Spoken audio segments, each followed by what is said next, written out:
Right, good morning, everybody. Thank you so much for joining us for Quick Bites. This is our 30-minute webinar series where we pick up topical issues of the day around food policy. And I'm Anna Taylor, the Chief Exec at the Food Foundation, and I'm really thrilled to have Professor Kevin Morgan with me today. Kevin is Professor of Governance and Development at Cardiff University, and I'm sure many of you listening in today will know of Kevin's work over a long period of time, where he's really been the leading researcher around local food systems, the potential that they offer. And why I was particularly keen to talk to him today was because of his brand new book called Serving the Public, which is a fantastic account really of the opportunity which public procurement and serving food in particularly schools, hospitals and prisons, which are the three settings that he covers in detail, what opportunity that brings for us to really capture all of the ambitions of food system transformation through this key instrument, I suppose. I'm not sure if I'm capturing that point sufficiently, Kevin, but tell us about sort of what is at the heart of the book, and thank you so much for joining us. Well, hello, Anna, and many thanks for the opportunity to have this discussion. The book really has a very simple aim.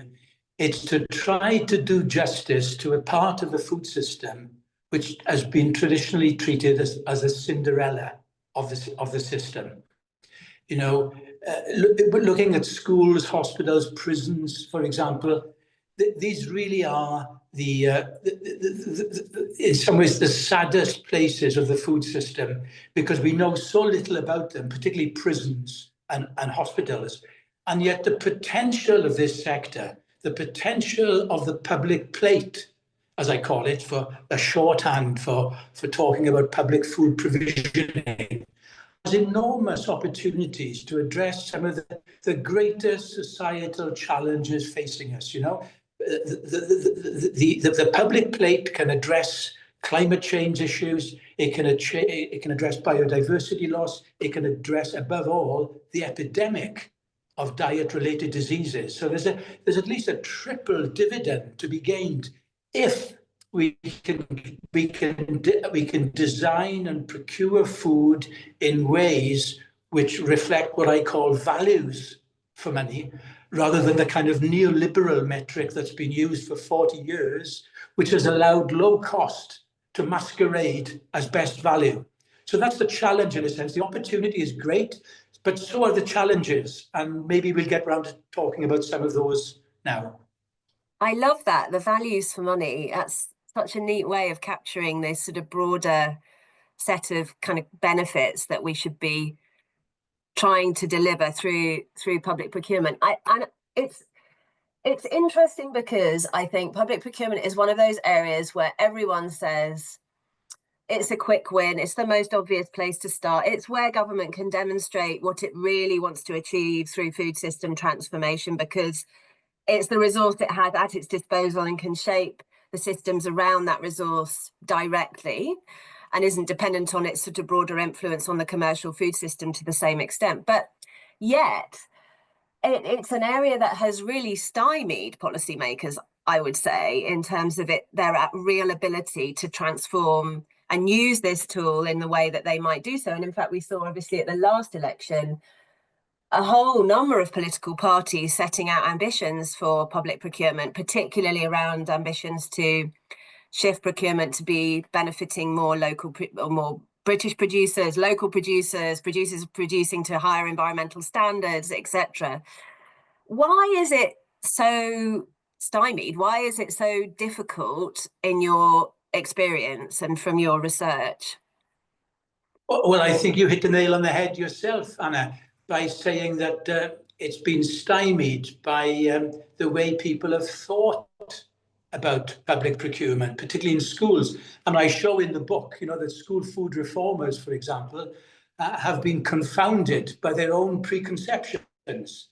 That is to say, by thinking that school meals offered, quote, a quick win. confounded UN reformers when they designed the homeschool feeding program. They thought the schools offered a quick market, and yet none of the infrastructure was in place when they tried to do that. And also, you know, school food reformers in the global north have been equally confounded because they think it's a quick win. But the school meal service is actually quite a complex system. And I suggest we should think of it more as a public food ecosystem, which straddles everything from farm to fork and beyond, within which public procurement sits. But for politicians who are now thinking that public procurement is the kind of panacea, all I would say is that public procurement is being set up to fail if we think that it's a silver bullet, because unless it's calibrated, unless it's synchronized with policies to promote the supply of good food, as well as the consumption of good food, then public procurement will simply fail. If you just take an example of fruit and vegetables, the horticulture sector in the UK, it has been treated in a miserable way for many, many years. And it's, you know, it's really struggling to survive, let alone thrive. So even if you set procurement targets for horticultural provision, it couldn't be achieved because the sector has been neglected. So the simple point is we need to think of a food system approach when it comes to school food, if we're to overcome those preconceptions. That's really helpful, and I think resonates well with the sort of current thinking that is happening around the new food strategy, which the government is working on. You make a lot of connections in the book between public procurement and then the local food movement, and you talk quite a bit about the interface between national policy and local food systems. I'd love to know your sort of ambitions, I suppose, for the national food strategy that's being worked on at the moment, and in particular in relation to how it could enable local food systems to develop into a more so that they play a more meaningful contribution to our diets, as well as the public plate, and also in the way that they could enable what you call, and maybe you want to describe a little bit more detail, the good food movement in your book, and how you balance this. I mean, what I'm very struck by when I visit different initiatives that are happening around the UK about the extent of innovation and good ideas and creativity that is bubbling up in communities around different aspects of good food provision. And I'm also struck then the last thing you want is a national policy framework coming in and somehow creating a cookie cutter approach in local communities, which would sort of somehow stifle that innovation. So I think there's a challenge for policymakers is how you enable that stuff to flourish, but also give it momentum and space and light so that it can flourish. And so what would you like to see in the new food strategy that DEFRA are leading on? Well, two quick points on the new food strategy. Number one, it'll do really well, in my opinion, if it matches the strategy that Henry Dimbleby and his team put together in the National Food Strategy 2021, because that was an excellent strategy in my estimation. You know, the process that produced it was robust. The content was intellectually challenging, politically challenging as well, as it turned out. And at the heart of that strategy, as you remember, Anna, because you were part of it, but at the heart of the strategy was two really compelling concepts. You know, the junk food cycle and the invisibility of nature. I'll never forget those concepts, which he called feedback loops, of course. So the new strategy would do well to build on that strategy rather than to jettison it as something, as an old relic, as it were. Having said that, observation that I'd make is, from recollection, Henry didn't really address the point that you're making now about the interplay between a national framework and local action. How do we design a judicious national, by national, by the way, I mean, I'm speaking from a remote country park in Wales at the moment on my phone, so I hope I don't disappear suddenly. But the national food strategy was an English strategy, and food system reformers sometimes forget that we are now living in a polycentric political system in the UK, not just with the four nations where food policy is devolved, but also within England and the other nations, we're seeing the rise of city region mayors, all of whom have enormous potential power to design this observation that I'm about to make about how do you design a judicious national food strategy, let's call it national for this, for meaning UK for the moment, and allow scope for local experimentation and local priorities to be addressed. Because, as we say to our students, context is king. And you've got to appreciate that local context if you're going to have an enduring strategy, which, the challenge for all local food movements is how to be locally embedded, but globally engaged. Those are the two challenges. And I would say, as good as Henry's strategy was, I don't recall it addressing this point that you've made about the interplay between the national and the local. And I really hope that the DEFRA team manages to address that interplay. And what sorts of things do they need to be thinking about at the national level? What kind of policy areas would you say are the obvious place to start? Well, for example, it would be really helpful if it adopted a holistic food system strategy, as Henry did back in 2021. And that would involve at least two things, it seems to me. It would involve making the linkages that we've already spoken about between production, procurement, consumption, so that policies are addressing those different domains, but in a joined up, integrated, holistic fashion. So that's one thing that would be really helpful for local food movements to know that national policies are being introduced that can enable innovation rather than frustrating it. And the second thing that's needed is some durable institutional frameworks. We're beginning to see this emerge, going back to my point about the new polycentric political system that we are seeing in the United Kingdom. We are seeing it beginning to emerge in Scotland with the Good Food Nation Act, for example, a hugely important legislative initiative to try to create a national framework in Scotland between the national level and then local bodies, be they local authorities or health boards or whatever, that enables the local food movement in Scotland to gain some real traction in those institutions. In Wales, of course, we have the Wellbeing of Future Generations Act, which again is a national institutional framework to enable experimentation and innovation, rather than, in your words, rightly so, stymieing it from the beginning. Because as I show in the book, it's a minor miracle that the good food movement emerged in the UK, because it did so. I'm thinking now about the local food movements funded under the Sustainable Food Places Network. It was a miracle that it emerged in the shadow of austerity, when local authorities were being gutted and eviscerated in terms of their capacity.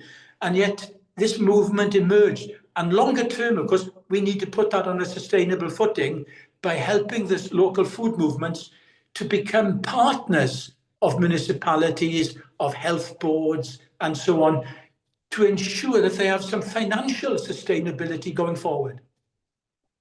So for people not familiar with this term, good food movement, like how would you describe it? I think one of the points that you make in the book is that this is not a defined group in many ways. It's a multitude of groups. But just give us some flavour of that heterogeneity and why that is such a kind of critical part of the overall movement, that there is this diversity. Well, I've had arguments and discussions, Anna, for 20 years with food policy friends and foes who have said to me, there's no such thing as a food movement. There's no such thing as a good food movement because, you know, the groups are at each other's throats, cannibalize each other for funds and grants. And it's so fractious and fissured. It's nonsense to talk about a good food movement. I address these points in the book and I say, look, for goodness sake, let's do a thought experiment. And for one moment, let's drop all the single issue names, whether we're for organic food, fair trade food, local food, animal welfare, whatever. If we drop those single issue titles and then think that we're all part of in a big tent called the big food movement, or the good food movement rather, I've suggested, then when we think of it in those terms, this movement could probably be the largest and fastest growing social movement in the world, because food plays that vital role unlike any other product. You know, we don't ingest steel, iPads, or computers. We ingest food, and it plays a role in terms of promoting health and well-being in a way that no other product does. So food is unique, I argue in the book, and it needs to be treated with respect because it plays that unique role for people and planet. And that's why the local food movement is so important to me. And the paradox, as I point out in the book, is that the local food movement is addressing the most urgent and compelling societal challenges of our day, and yet it's living on a wing and a prayer. And that can't be right. Yeah, absolutely. And I'm interested the other thing that has happened while you've described the growth of this good food movement, sort of against the odds in Britain, in a context where funding to local areas has been diminishing. We've also seen, of course, in parallel to that, the huge growth in what I would broadly call charitable food provision, stepping in where many would argue, ourselves included, the benefit system has failed to actually create the safety net needed to protect households and ensure that they can put food on the table. And so we've seen this huge growth in, well, rising levels of food insecurity, as our data shows, but also alongside that, a proliferation of provision concentrated obviously in the most deprived parts of the country, of food banks, food pantries, community restaurants, pay as you feel, cafes, huge amounts of innovation, connection to communities, tailoring services to really meet people's needs, but on a scale which is monumental.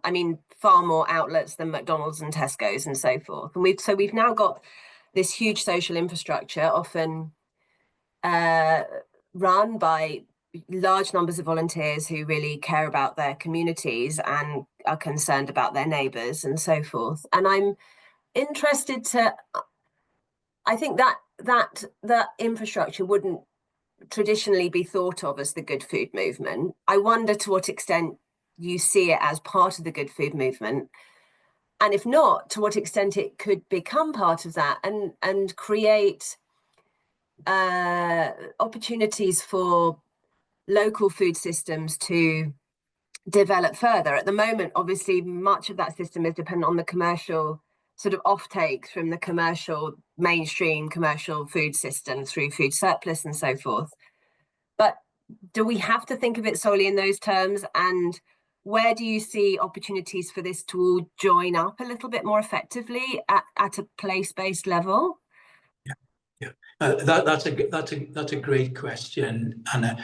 Yes, I would see what you've mentioned, what you've called the charitable food sector, covering things like emergency food aid and so on and so forth.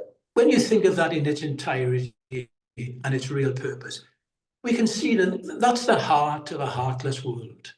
It's delivering absolutely food on the front line, or where people are truly in a desperate plight. So yeah, that's got to be part of the food movement, but it can't be entirely the food movement. And this is why I argue in the book that, NGOs and charities, they need to act in concert with anchor institutions in place. Those institutions, schools, hospitals, care home, public sector bodies. One of the great mentors of social innovation in the United Kingdom was Robin Murray, who was the first advisor to Ken Livingstone. And Robin Murray was a great thinker about social innovation. And one of the key concepts that Robin used to champion was the idea of what he called public social partnerships, where the public sector works in concert with a whole wide array of charities, NGOs, and the like. And they work in concert to try to promote place-based health and well-being strategies.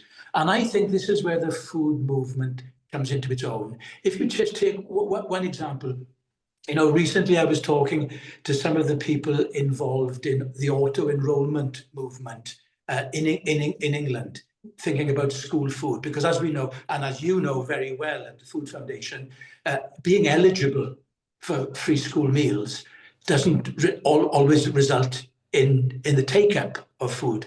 And therefore, auto-enrolment is a hugely important part of this process, whereby the public sector can work in concert with charities, NGOs, and hats off to the work of people like Maria Bryant and Nicola Nixon in York on the Fix Our Food program, where you've been a partner, of course. The Food Foundation has partnered that work. That is some of the most innovative work that I've seen in the public food sector, where people talk about the role of Sheffield and what Sheffield did to pioneer auto-enrolment. I think they involved, they enabled over 5,000 children to take up free school meals, and I think they generated over £4 million in pupil premium. Now that may seem prosaic stuff, but on the front line of fighting food poverty, for example, it's second to none, in my opinion. I've been enormously impressed with the work that they've done on that program, and that I don't want to embarrass you here, but Food Foundation has played a marvelous role in terms of social innovation as well. But the key point here, Anna, is linking what you've called the emergency food aid sector with anchor-based, place-based institutions, so that those institutions can underwrite this movement, bring it together, and put it on a sustainable footing, so they can feel these two sections, the municipal or the public food sector and the charitable food sector, can feel a sense of shared destiny, that they're promoting a good food revolution by working in concert rather than cannibalizing each other. Really interesting. You framed that in a really helpful way, I think, I hadn't quite in my mind connected the public food provision with the good food movement and the charitable sector in quite that way, but you've described there a very kind of neat way in which, if you have that sort of leadership at the place-based level, you can start to align all of these pieces, as you say, have a sort of floor of sort of funding and institutional support that helps it all to become really aligned over time. Really interesting. And obviously you've talked about free school meals. We haven't done a webinar since the monumentous announcement from the government a few weeks ago to extend free school meals, and those of us at the Food Foundation, I think, still can't quite wipe smiles off our faces for when we heard that announcement. But I know there's been many people, I'm sure many of whom on this call today have been part of that campaign one way or another. And obviously it we're looking at that and seeing, right, the government is making a really substantial financial commitment here into the system of school food. It creates sort of momentum, conversation about how can we really make every pound that's spent there deliver the best possible multiple outcomes that you've talked about.